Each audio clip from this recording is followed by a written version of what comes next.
got one of our pull-up banners out here up front of our booth, which moves into our Fortem DroneHunter display, which looks freaking awesome. Probably the optimal angle right there, so you can see it against the backdrop. You can see the traffic to our booth has been pretty strong. It's been consistent like this all week long. We've had plenty of people coming to talk to us from different government agencies from the US and elsewhere, and our physical heads of security that we're targeting in different companies. Those are the types of people that are coming to our booth, so it's pretty awesome. He was our trigger man. He knows how to push fire more better than anybody else. I'm the greatest at that. We can autonomously launch a drone. What we're going to show here is we're going to show Eric running the drone. Hey, we're here ready to do our demo.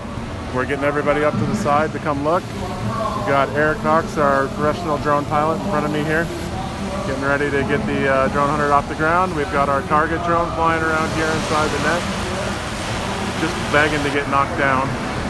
We've got Dan, one of our other pilots here, doing that.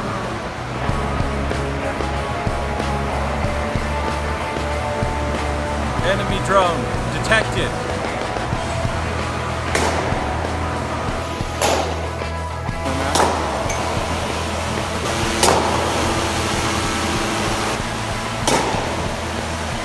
A hit!